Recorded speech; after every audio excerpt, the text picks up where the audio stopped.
अभी last week जब NTA ने हमें ऑफिशियल नोटिफिकेशन रिलीज करके बताया था कि 1 हफ्ते के अंदर आंसर की आ जाएगी, सो वी थॉट कि चलो ठीक है, अभी जो इतना डिले था, जो भी चीजें थी, हम इतना सफर कर रहे थे, now it's going to end in a week. लेकिन कल आपका जब आंसर कीज आती हैं, प्रोविजनल आंसर की आती है, तो उसमें सिर्फ 84 सब्जेक्ट्स के आपके आंसर कीज रिलीज होते हैं।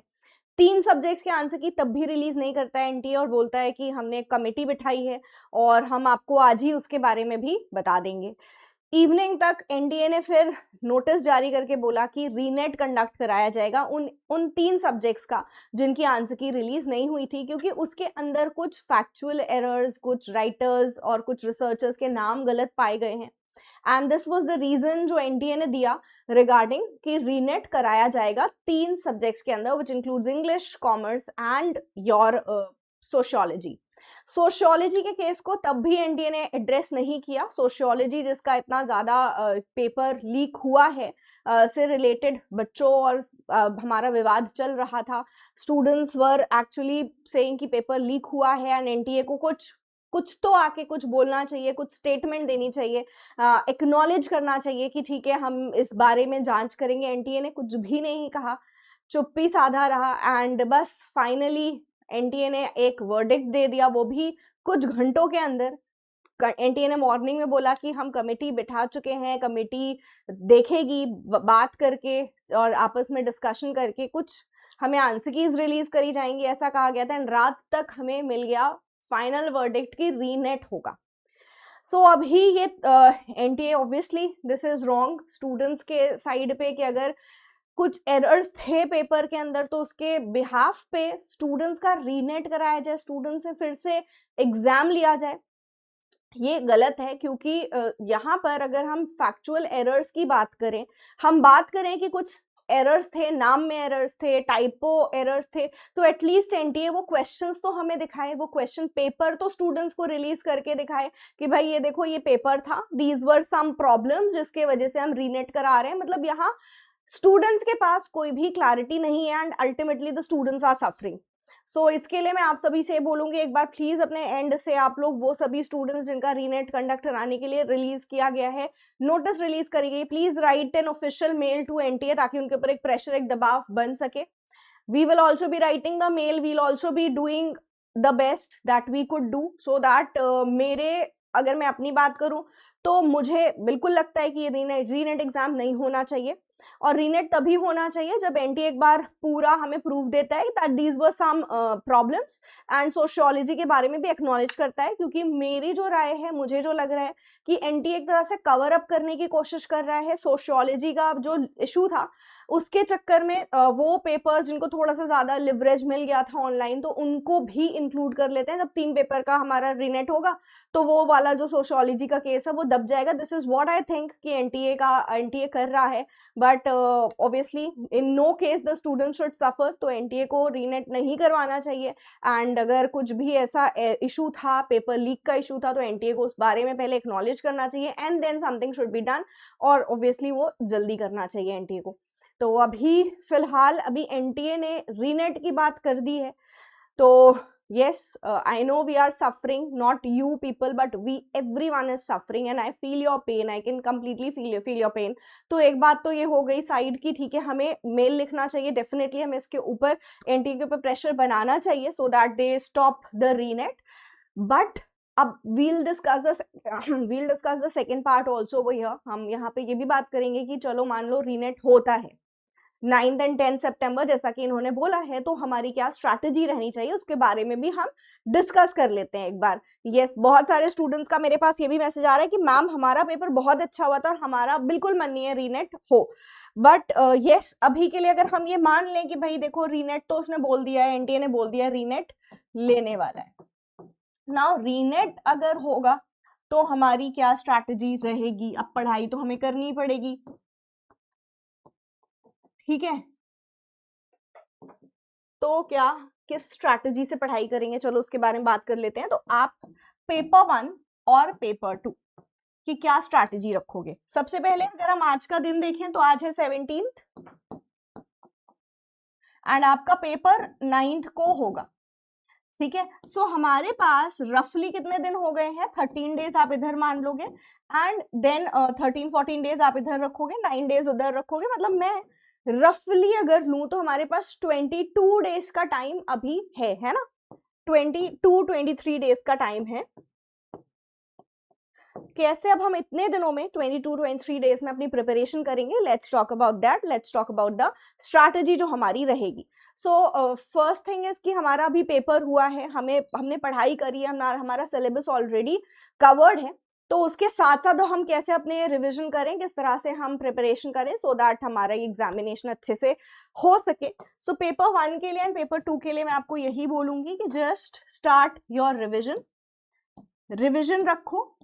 एंड अगर हमारे पास 22 डेज है तो 22 डेज में हमें कैसे डिवाइड करना है अपने पूरे प्रिपरेशन को। सो आपको जो अभी से स्टार्ट करना है, starting with 17th, 18th and 19th revision का अगर मैं आपको स्ट्रैटेजी बताऊं तो 17 आज ले लो, 18 एंड 19 ये 3 दिन हम बना लेंगे फॉर टीचिंग एप्टीट्यूड। ठीक है, आज से ही शुरू करना। देखो ऑब्वियसली हमें नहीं पता, हो सकता है रीनेट कैंसिल हो जाए, बट अभी ये सब चीजें भी, इसके बारे में फाइनली जो कंक्लूजन है एनटीए निकालने में भी हफ्ते भर, उससे ज्यादा भी लगा सकता है, 2 वीक्स भी लगा सकता है। तो अगर हम वेट करेंगे तो ऑब्वियसली हमारे हाथ से ये जो टाइम है वो भी निकल जाएगा।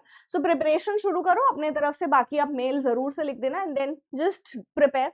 तो 3 दिन आप टीचिंग एप्टीट्यूड का रख लोगे, then 20, 21 and 22 keep for research aptitude. Communication के लिए यू कैन गिव 23 एंड 24, 2 दिन में आप कम्युनिकेशन अपना पूरा रिवाइज करोगे। देखो आप लोगों ने पढ़ाई करी हुई है, ठीक, बार बार अपने आपको ये चीज याद दिलाना कि हाँ पढ़ाई तो करी हुई है, ठीक। नाउ 23, 24 आपने कम्युनिकेशन कर लिया, 24 और 25 में we will do LR, 26, 27 keep for maths, 26, 27 and 28 keep for maths and DI, maths और DI फॉर्मूला कॉन्सेप्ट सब कुछ रिवाइज करके यहाँ पर आप 28 और 26 से 28 तक कंप्लीट कर लोगे। देन कमिंग ऑन टू 29, 30, 31, क्योंकि हमारा PDE यूनिट थोड़ा लेंदी है तो 3 दिन आप इसके रखोगे। Now coming on to the next month, सितंबर में 1st और 2nd आप थोड़ा सा इजियर यूनिट को दोगे, विच इज ICT। अभी आपने बहुत डिफिकल्ट यूनिट पढ़ी, थोड़ी सी हैवी यूनिट पढ़ी, तो come to the easier one, ICT पे आ जाओ। 1st एंड 2nd आप ICT कर लो। देन 3rd एंड 4th हम करेंगे हमारा हायर एजुकेशन।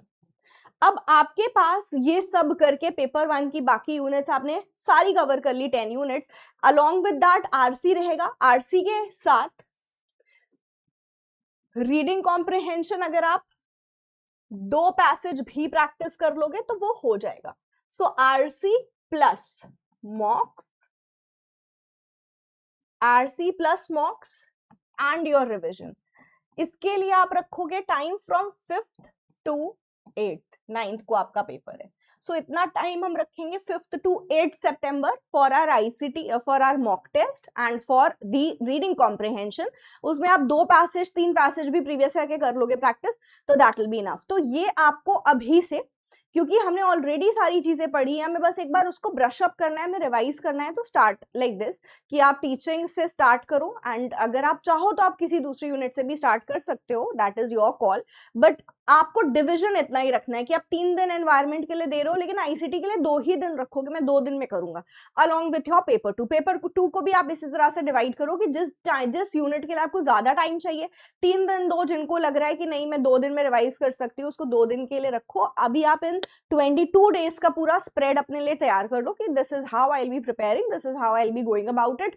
तो एक बार आपकी जब स्ट्रैटेजी हो जाएगी तैयार, तब आप पढ़ाई शुरू करो। क्योंकि मेरे पास बहुत सारे ऐसे स्टूडेंट्स का मैसेज आया कि मैम हमारी क्या स्ट्रैटेजी रहनी चाहिए, how we should prepare for the reNEET, मतलब कैसे हम अपनी रिवीजन करें।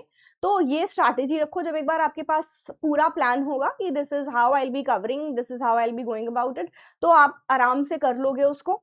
ठीक है, आई नो इस वक्त बहुत गुस्सा आएगा जब आप पढ़ाई करोगे, बट कीपिंग एवरीथिंग असाइड, हमें इतना पता है कि अगर एग्जाम है तो ये तो हमें करना है, और हमें अपने लिए अगर अच्छा करना है कि ठीक है चलो अगर रीनेट हो गया और इसमें भी हमें बहुत अच्छा स्कोर करना है और जिससे कि हमारा नेट जेआरएफ हो जाए, फिर हम आगे अपने जो है आगे का प्रोसेस देख सके और हम एनटीए के तो सारे चक्करों से निकल सके। तो इसलिए हमें इन जो भी टाइम है हमारे पास उसमें ये स्ट्रैटेजी रखनी है अपने प्रिपरेशन की। ओके, इसके अलावा what we will be doing, हम क्या करेंगे, तो we at PW will be bringing marathons for you, we will be bringing some sessions for you for all the reNEET candidate. जो भी जिनके भी रीनेट होने वाला है हम उनके लिए मैराथन्स लेके आएंगे, हम आपके लिए यूट्यूब पे फ्री सेशंस लेके आएंगे, सारी चीजें आपके लिए फ्री ऑफ कॉस्ट कंडक्ट कराई जाएगी, जिससे कि वो सभी स्टूडेंट्स जो प्रिपरेशन कर रहे हैं, जो भी रीनेट की तैयारी कर रहे हैं, उनको हम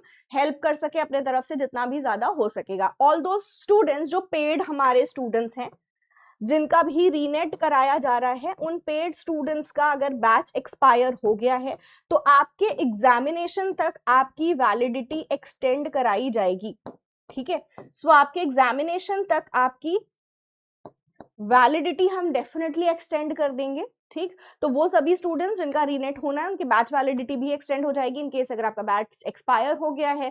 for all the free students, मतलब जो यूट्यूब पे पढ़ रहे हैं, फ्री में आप पढ़ रहे हो, तो उनके लिए हम मैराथन्स और इस तरह से सेशंस लेके आएंगे जिससे कि आपके भी अच्छे से प्रिपरेशन हो सके। So yes, that is it. आपको अभी कुछ नया बहुत मत ऐसे पढ़ना शुरू कर देना, रिविजन करना है। रिविजन आपको कैसे करना है उसकी मैंने पूरी आपको स्ट्रैटेजी बता दी है। प्लीज स्टार्ट स्टडिंग, ठीक है, क्योंकि इन केस नेट होता है तो उसके अंदर हमको बहुत अच्छा करना है, बेस्ट करना है, and for that we have to work hard. तो we are with you, don't worry, हम आपके साथ हैं, हम आपके साथ आपके एग्जामिनेशन तक लगे रहेंगे, तैयारी करवाएंगे जिससे कि you also can clear your examination, you also can do well. So बस इसी नोट के साथ I am ending this session. Thank you so much. This is your paper one faculty Gulshan Akhtar. इस तरह की और वीडियोज के साथ मैं आती रहूंगी, रीनेट की मैं और वीडियोज आपके लिए बनाती रहूंगी जिससे कि हम अपने एग्जामिनेशन को बहुत बढ़िया से क्लियर कर सके। Bye bye, take